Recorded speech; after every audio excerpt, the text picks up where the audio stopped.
Bien.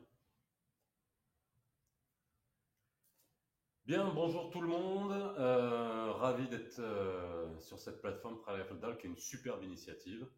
Je pense que ça fonctionne, hein. J'espère que Internet ne fera pas défaut parce que ces jours-ci ça coupe un petit peu. Je suis ravi d'être sur cette plateforme parce que c'est vraiment, j'aimerais remercier tous les initiateurs de cette initiative parce que elle est importante de pouvoir partager avec vous notre modeste savoir et qu'on puisse essayer de, on va dire, échanger et trouver une nouvelle manière de partager. Parce que ce que je vais faire, là, je vais vous expliquer un peu ce qu'on va faire pendant 25 minutes, une demi-heure, parce que je vais essayer de ne pas vous gaver, puisque justement on va parler d'art oratoire et de prise de parole en public. Je vais vous expliquer un peu ma démarche. J'essaie de la faire de manière complètement différente et de l'adapter à, de manière différente à ce que j'ai l'habitude de faire. Et j'espère que ça vous conviendra. Et en tout cas, l'interaction est importante pour qu'on puisse continuer à travailler. Alors, je vais structurer ça de différentes manières. L'idée, c'est d'aller dans des généralités qui sont liées à la prise de parole en public. À quoi ça sert Il y a différentes prises de parole en public, que ce soit pour un entretien d'embauche, que ce soit pour soutenir un mémoire, que ce soit pour intervenir dans une conférence, que ça soit pour vendre un produit, que ça soit également pour séduire, convaincre, pour différentes manières. Et la prise de parole en public est aujourd'hui extrêmement importante et on va s'attacher à la forme. J'ai tendance à dire à chaque fois que je fais ce type de formation, vous laissez le fond et ici c'est l'enveloppe. Alors l'enveloppe de tout ce que vous avez comme savoir, qu'il soit petit, moyen ou grand, et avoir la capacité et la possibilité de le transmettre et de le communiquer de la meilleure des manières. Alors on ira vers des généralités et ensuite dans les séances à venir, en fonction des généralités que je vous aurai données aujourd'hui, on essaiera de les détailler. Alors pour la prise de parole en public, vous pourrez trouver plein de trucs sur Internet, il y en a plein. Il y a plein d'exemples, il y a plein de grands orateurs. On pourra aussi, dans les prochaines séances, essayer d'analyser des interventions, des bonnes, des pas bonnes, des interventions que vous pourrez trouver bonnes et que d'autres ne trouveront pas. C'est là où est toute la subtilité de la prise de parole en public et de savoir s'adapter à son public et à qui on parle. Ça aussi, c'est un élément qui est extrêmement important. Et je verrai comment aussi vous donner quelques petits exercices qui peuvent être importants, des petites techniques.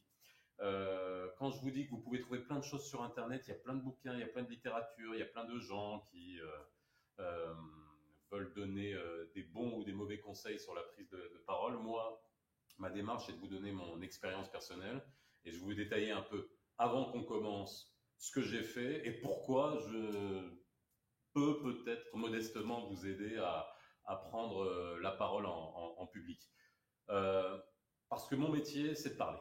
Mon métier, c'est de prendre la parole en public. Et de différentes manières, et les différents supports, et les différentes manières, les différents canaux que j'utilise me demandent des techniques complètement différentes. Ça, c'est important à savoir que vous interveniez en conférence, que vous interveniez comme un commercial en train de vendre, parce que je suis chef d'entreprise, que vous interveniez à la radio, que vous interveniez à la télévision, ou que vous essayez de convaincre vos enfants, c'est la seule chose que j'arrive pas à faire, les techniques sont différentes et on va appréhender tout ça. Alors, prendre la parole en public, on va commencer par certaines généralités. C'est d'abord savoir appréhender, comme je l'ai dit, son public et son interlocuteur. On ne peut pas parler en public si on ne s'intéresse pas à qui on s'adresse. Ça, c'est important. Il faut savoir à qui on s'adresse. Il faut avoir peut-être l'empathie nécessaire pour essayer de se mettre dans la peau des gens qui vont vous écouter. J'essaye de le faire. Avec Internet, c'est un peu compliqué parce qu'on ne sait pas exactement qui on a en face. Mais avec, au fur et à mesure de vos commentaires, ça me permettra de m'alimenter, d'alimenter mon algorithme pour que je puisse modéliser. Euh, c'est connaître sa valeur. Euh, Parler en public, c'est une manière de jauger et de pouvoir appréhender sa valeur intrinsèque. Et c'est très important parce que, au-delà de flatter l'ego, ça permet de nourrir et d'identifier tout ce qui est bon en vous, les talents que vous avez en vous. C'est troisième chose, c'est gérer le stress. Parce que beaucoup de gens n'ont pas cette facilité d'aborder les gens, de parler avec des gens, de les regarder en face.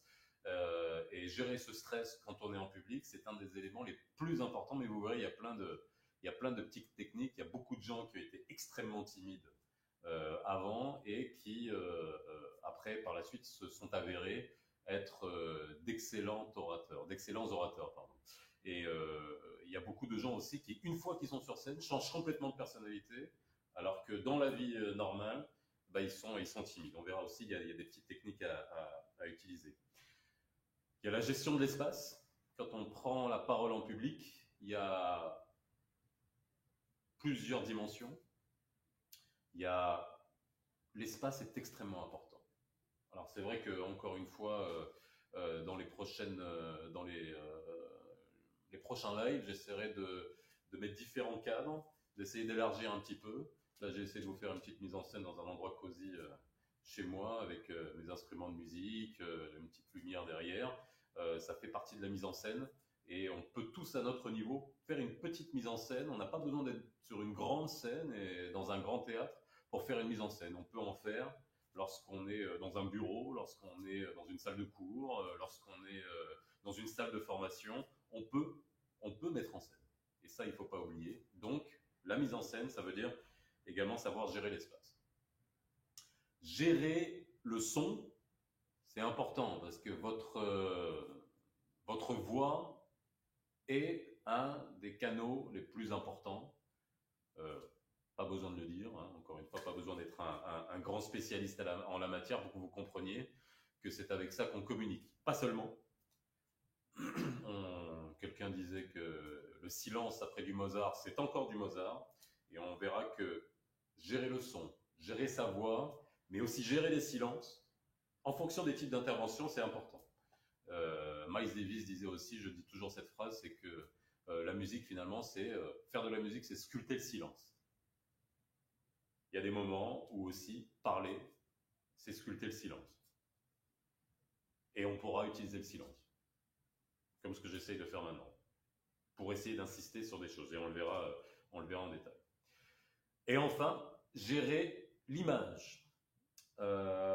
L'image fait partie intégrante aujourd'hui de la manière avec laquelle on parle en public, puisqu'on peut parler en public tout seul, mais on a beaucoup de choses pour nous accompagner aujourd'hui. On a nos petits smartphones, on a des ordinateurs, on peut faire des présentations avec une facilité déconcertante. Il suffit de savoir bien organiser ses idées pour pouvoir les utiliser et au mieux. Alors, les outils qu'on a, je vous les ai donnés, le son, l'espace, tout ce qui est externe, la vidéo. Il y a également la posture. Alors là, moi, je suis assis, mais je pourrais faire la prochaine fois debout. On peut parler de différentes manières. On peut parler assis, on peut parler debout. C'est quelque chose aussi qu'il faut utiliser et prendre beaucoup d'exemples sur les acteurs de théâtre et de film. Prendre la parole en public aussi, c'est utiliser. Il y a beaucoup de choses, hein, mais je vous dis tout ça, ça sera détaillé dans les prochains lives. Il y a la culture générale. Alors la culture générale, on en parle souvent. Chez nous, c'est fameux, ça fait partie des soft skills. Mais cette culture générale, il n'y a pas de technique. C'est soit on a envie de la voir, soit on n'a pas envie. Mais aujourd'hui, et preuve en est avec cette plateforme, et il n'y avait pas besoin de cette plateforme pour s'en rendre compte, c'est qu'on a accès à un savoir universel. Aujourd'hui, on n'a plus aucun prétexte pour dire qu'on ne sait pas. Il n'y a pas plus dangereux que le manque de soif de culture. Aujourd'hui, la culture est apportée, il faut aller la chercher. Et avec tous ces outils, on peut les utiliser à bon escient pour essayer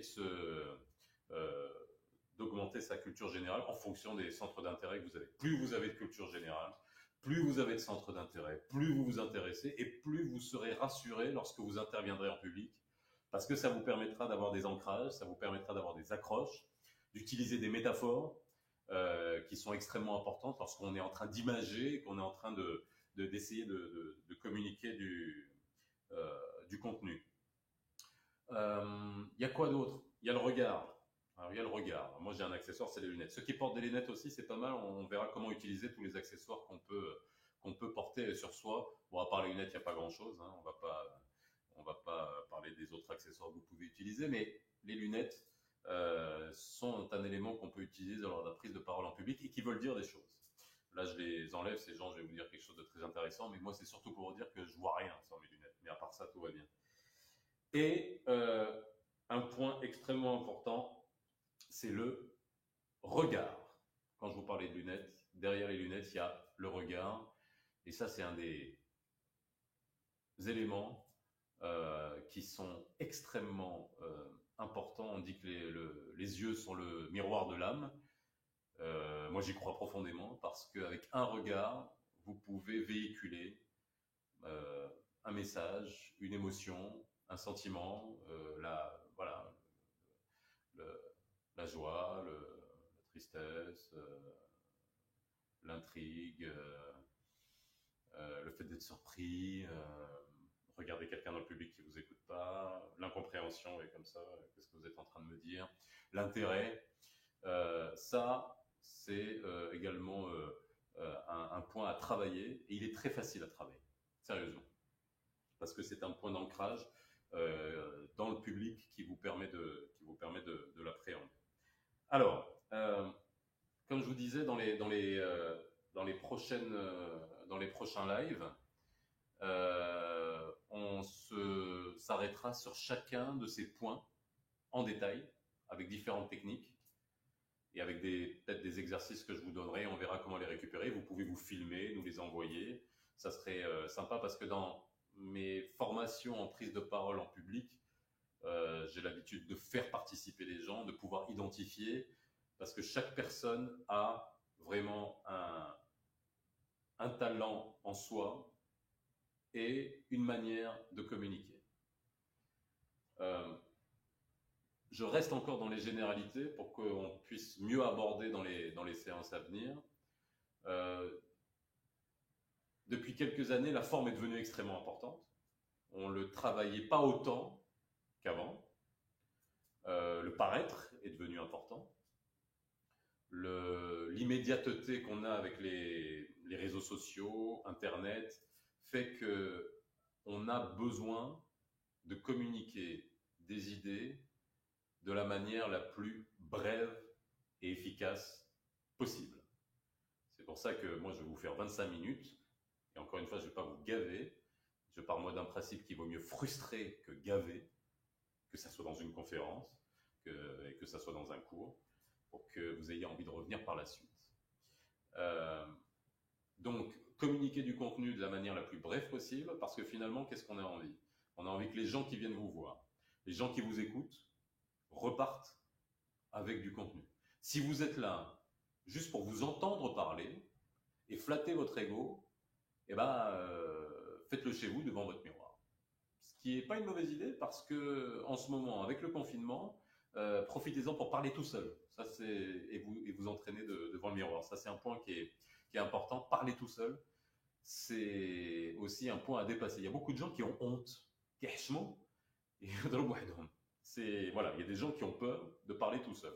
Ils ont honte. Non, c'est pas être fou que de parler tout seul, contrairement à ce qu'on peut croire. C'est ce que je suis en train de faire. Je suis tout seul dans mon salon, mais je parle beaucoup tout seul devant ma glace avant d'aller dans un événement, avant de commencer à modérer un événement. Alors,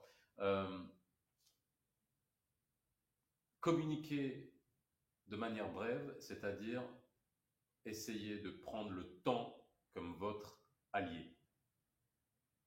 Et ça, c'est un point que j'ai développé depuis quasiment 11 ans que je fais de la radio. Et ça, c'est un point extrêmement important qu'on apprend à la radio, c'est la gestion du temps.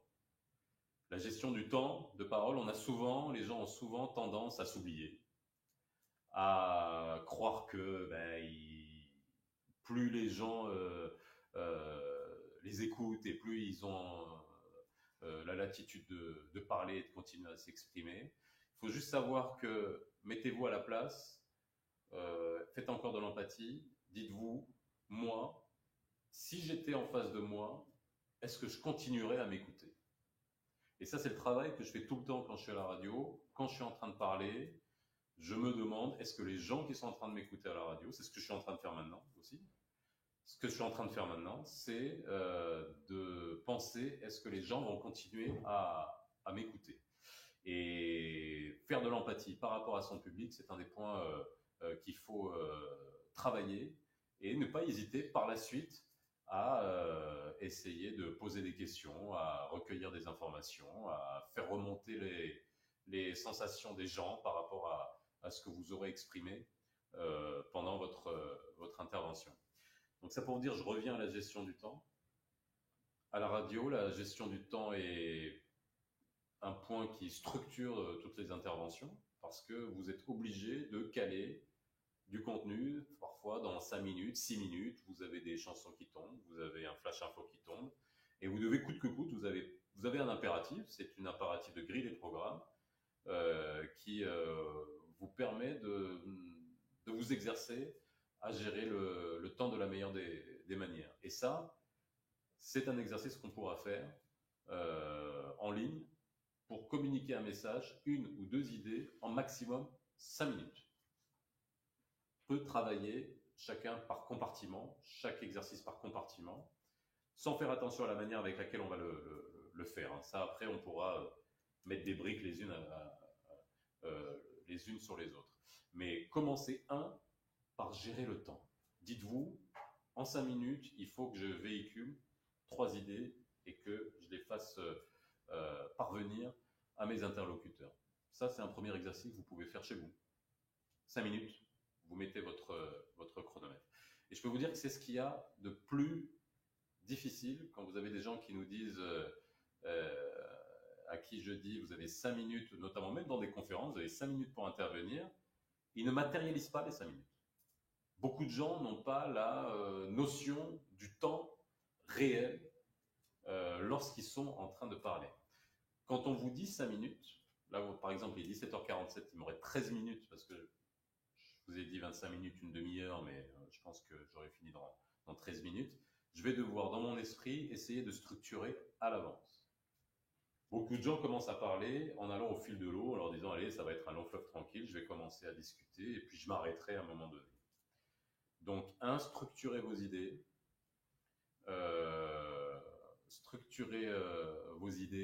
et essayez de voir dans quelle mesure vous pouvez caler vos différentes interventions. Commencez par une idée phare, ensuite vous continuez en essayant d'illustrer et toujours essayer de structurer et de vous dire que pour cette intervention, pour cette première idée, je vais mettre 2 minutes, la deuxième 1 minute, et la troisième et la quatrième 1 autre minute. Et vous gardez toujours un rab de 30 secondes qui vous permet finalement de conclure. Ça, c'est la gestion du temps. Et encore une fois, je le dis, ça c'est l'expérience de la radio est extrêmement enrichissante.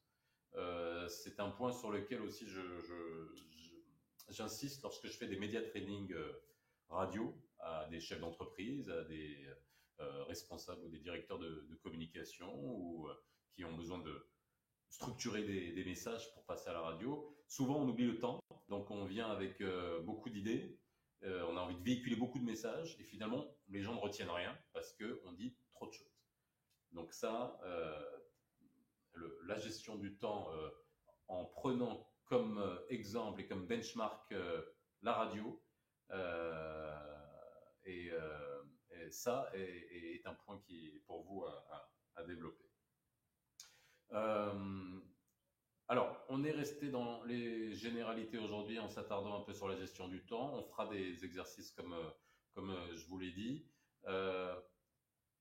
La j'avais commencé par une idée qui était de vous dire que depuis un certain nombre d'années, la forme est devenue importante à cause de l'immédiateté et du temps qui est à gérer. Et ça a donné lieu à quoi? Ça a donné lieu finalement à l'utilisation de techniques qui sont devenues quasiment stéréotypées. J'ai eu l'occasion d'aller au salon de l'auto de Genève et vous avez, pendant le salon de l'auto de Genève, vous avez à la Suisse le lancement euh, de, de différentes présentations, si vous y êtes déjà allé, des différentes marques de voitures et donc c'est extrêmement minuté. Donc chacun des PDG des grandes marques de voitures se succèdent et ils ont 8-9 minutes chacun pour parler. Et moi, ce qui m'avait frappé, c'est qu'ils avaient tous la même posture, pour beaucoup. Alors il y en a, on voyait que c'était assez naturel, ils parlaient de manière naturelle. D'autres livraient un discours qui était bien structuré, bien préparé en amont, ça se voyait que c'était travaillé en amont, mais avec, on allait dire, ils avaient tous les mêmes mimiques, ils avaient tous les mêmes gestes. Vous savez, on vous dit ouvrez les bras, regardez, voilà, ne faites surtout pas ça, etc. Tenez-vous bien, etc. Et ça faisait quelque chose d'assez artificiel. Je vous dis ça parce que il vaut mieux customiser et voir et prendre votre style. Votre style est important. Vous avez tous un style. Vous avez tous des qualités, vous avez tous des défauts. Et le but est de faire de vos défauts une qualité et une caractéristique lorsque vous parlez. J'aime toujours prendre comme exemple et faire un parallèle avec la musique. On a depuis le début des années 2000, vous savez, ces grandes émissions comme Star Academy, comme La Nouvelle Star, etc., où on a essayé alors ça c'est une petite critique que je fais, mais on a essayé de calibrer, de standardiser ce qu'était un artiste, ce qu'était une manière de chanter, ce qu'était une manière de parler. Et j'ai l'impression qu'on a uniformisé. Donc tout le monde veut chanter de la même manière. On a considéré qu'il fallait pousser de grandes vocalises et faire des vibratos dans la voix pour que ça soit. Et là, je vous parle en tant que musicien. Pour considérer que vous êtes un chanteur, que vous êtes un artiste. Dans la prise de parole, c'est un peu la même chose. On a voulu vous dire, il y a beaucoup d'écoles, de coachs, etc., qui ont voulu donner des manières très froides de vous permettre de vous exprimer en public. Alors c'est bien, si ça vous permet de prendre confiance en vous, mais ne pas s'arrêter à ça. Je fais encore un parallèle avec la musique. Si il avait fallu avoir une voix magnifique à tous les chanteurs, on n'aurait jamais eu de Jean-Jacques Goldman. On n'aurait jamais eu d'Alain Souchon, on n'aurait jamais eu de Bob Dylan, qui avait des voix, bon, ça va quoi. Mais par contre, un charisme dans la voix, ils en avaient. Vous pouvez avoir de grands orateurs qui ont un feu sur la langue. Alors ça va vous faire rigoler au début, mais si le monsieur sait faire comme il faut, ben, ça sera une caractéristique que vous garderez et que vous pourrez utiliser. Si vous avez un défaut, un tic, essayez de le maîtriser, mais faites-en une force. Sinon, vous allez perdre en naturel, et perdre le naturel, eh ben, c'est quelque chose qui serait tout à fait dommage parce que c'est avec le naturel qu'on fait passer des messages, c'est avec le naturel qu'on crée un lien, c'est avec le naturel qu'on fait de l'empathie. Alors, il est 17h53, il me reste 7 minutes. Moi, je vais essayer de vous donner des petits conseils. Il y a des conseils que vous pouvez, encore une fois, vous pouvez trouver sur Internet, hein, mais j'en ai trouvé pas mal. J'ai apporté les miens et ils sont tous vrais parce qu'ils se rapportent aussi au monde du spectacle, au monde du théâtre, au monde de la musique et à tout finalement. La première des choses, c'est répéter. Répétez. N'ayez pas peur. Répétez. Mettez-vous en face d'une glace. Mettez-vous en face de votre ordinateur avec la caméra et répétez. C'est à force de répétition que vous aurez des automatismes. C'est comme un instrument de musique. Si vous n'êtes pas persévérant, si vous croyez que c'est en 24 heures que vous arrivez à faire un, un solo que vous adorez, que vous trouvez quelques accords d'une chanson, c'est pas vrai. Par contre, votre cerveau, il travaille pendant que vous êtes au repos. C'est-à-dire que vous allez répéter, et peut-être quelque chose que vous n'aurez pas arrivé à faire, vous ne serez pas arrivé à faire, pardon, et ben, il va créer, des connexions neuronales vont se créer pendant la nuit, et peut-être le lendemain, vous allez voir, ça va se faire. J'invente rien, mais c'est la pratique, et ça, c'est extrêmement important. La deuxième des choses, et je vous l'ai dit au début, ne pas avoir peur de se taire. Alors, pas avoir peur de se taire, ça c'est spécifique à l'art vivant, c'est-à-dire quand vous êtes sur scène. Quand vous êtes sur scène ou quand vous êtes en face d'une assistance, quelle qu'elle soit. Alors moi j'ai deux choses antinomiques dans mon métier. Parce que dans mon métier, moi je fais de la radio, je fais de la télévision, j'anime des conférences, j'ai dû en animer 350 ou 400 dans ma carrière, que ce soit en français ou en anglais. J'ai fait des centaines d'émissions télé, des centaines d'émissions télé sur le web, et je crois que je suis à plus de 1000 émissions à la radio. Et il y a une grande différence pour moi, c'est entre la radio et la télé et la scène, c'est qu'à la radio, le silence, non. Parce qu'à la radio, vous n'avez pas l'image, vous ne pouvez pas me voir et voir les expressions que je fais si je me tais. Si vous entendez ça à la radio, vous allez dire il y a un problème technique. Par contre, sur scène ou à la télévision, les silences peuvent être extrêmement révélateurs et extrêmement parlants. Si vous avez un invité ou si vous avez un intervenant qui vous pose une question et qui nécessite soit de la réflexion, soit un étonnement, ou soit un moment grave, ou soit un moment d'émotion, le silence, vous permet de véhiculer quelque chose, et surtout peut-être de réfléchir à un moment donné. N'ayez pas peur de vous taire, pas trop longtemps, parce qu'après, voilà, il faut savoir doser sur le silence acceptable. Ça, vous aussi, vous pouvez l'expérimenter avec des gens que vous avez en face de vous. Un silence de 3 secondes, ça peut fonctionner en fonction de ce que vous voulez véhiculer. Comme dans un concert, comme dans une pièce de théâtre, qu'est-ce qu'on retient? Essentiellement, le début et la fin. Et ça fait partie de la mise en scène. Vous ne ratez pas votre début, on va s'en souvenir, et ne ratez pas la fin. Demandez, faites l'expérience, et demandez à des gens qui sont allés soit à une conférence, soit à un concert, etc., de quoi ils se rappellent le mieux. C'est souvent l'entrée en scène, c'est souvent la manière avec laquelle le rideau s'ouvre. Ben, vous, quand vous êtes dans une intervention, ben, votre rideau, il s'ouvre au moment où vous commencez à parler. Et c'est ça dont on se rappellera le mieux. Donc ne ratez pas, travaillez. Si vous avez quelque chose à bien travailler, mais peaufinez-le, répétez-le, c'est vos 30 premières secondes, votre première minute, vos 2 premières minutes, mettez-les bien en scène et travaillez-les d'arrache-pied.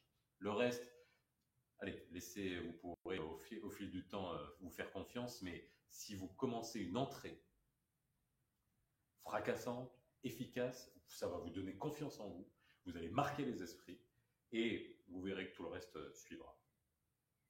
Je vous l'ai dit, restez naturel, ça c'est extrêmement important, soyez vous-même, parce que je n'ai pas d'autre chose à dire que rester vous-même, quoi. Voilà, il faut être naturel, tout en essayant d'utiliser les techniques que j'essaierai de vous communiquer par la suite. Essayez de faire rêver les gens. Alors ça dépend de ce que vous voulez véhiculer, mais je vais vous dire une chose, j'anime une émission qui s'appelle Les Experts à la radio depuis une dizaine d'années. Je parle de sujets extrêmement sérieux tous les jours, que ce soit le droit du travail, les licenciements, les assurances, les impôts, l'immobilier, l'héritage. Ça sont des sujets qui reviennent très souvent. et avec souvent des sujets lourds, ben, je suis obligé de rendre ça sexy. Il faut rendre ça sexy. On peut vulgariser, rendre des choses qui sont pas nécessairement très, très sympas, il faut les rendre sexy. Donc quand je vous dis faites rêver, il y a toujours quelque chose qui peut faire euh, envelopper quelque chose de rébarbatif en quelque chose de beaucoup plus accessible. Si vous arrivez à faire ça, et ça aussi on verra, il y a des techniques, et notamment l'humour, c'est extrêmement important. Le sourire, toujours l'humour, parce que finalement rien n'est grave. Regardez, avec ce qui nous arrive, on est en plein confinement. Euh, on a de la chance d'être lotis comme nous le sommes par rapport à beaucoup d'autres. Donc, toujours se rappeler qu'il y a beaucoup plus grave. Hein. Il faut toujours relativiser quand vous êtes en train de prendre la parole en public. Il y a beaucoup plus grave. Il n'y a pas grand-chose qui peut se passer. Il me reste 2 minutes. 1 minute, et on y va. Dernière des choses, et je vous l'ai dit, gérer l'espace, c'est bouger et utiliser votre corps. Donc là, je ne l'ai pas beaucoup fait parce que je suis assis. Je vous l'ai dit, la prochaine fois, j'élargirai le cadre. Je vais essayer d'utiliser notre caméra pour qu'on puisse utiliser. On va voir ça avec la technique. Hein. On va tout utiliser, ne vous inquiétez pas. Sur le live, on peut utiliser plein de choses pour qu'on puisse faire ça de la meilleure des manières. Parlez avec votre corps, essayez de bouger, utiliser l'espace.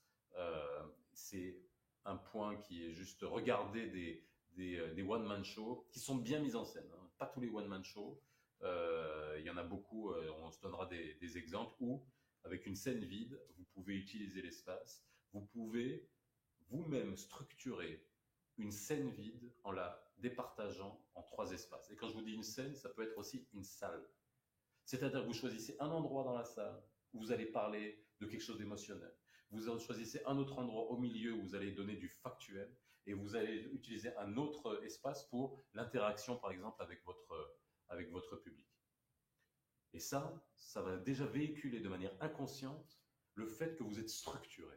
Et les gens vont, de manière inconsciente, identifier, ah bah tiens, il va là, il va être plutôt marrant et émotionnel. Là, il va là, il va nous donner du contenu, il faut qu'on l'écoute parce que c'est factuel. Et là, quand il va aller là, je sais qu'il va être ouvert pour qu'on en discute. Donc voilà, j'ai essayé, j'ai fini, j'ai dépassé d'1 minute, je suis désolé. J'ai essayé de vous parler des généralités.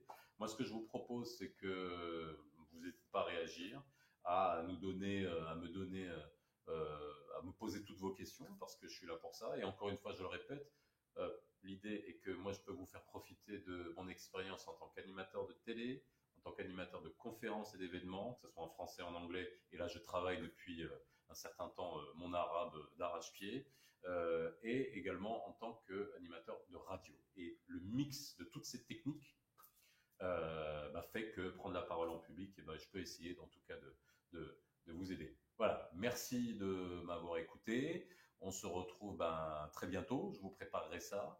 On essaiera sur la page de Khalefda de vous détailler ce que je vous propose peut-être comme exercice. Et voilà. Et encore une fois, n'hésitez pas, parler tout seul devant la glace. Au bout de 15 jours de confinement, essayez de le faire loin de vos proches parce qu'ils vont prendre. Allez, bye bye.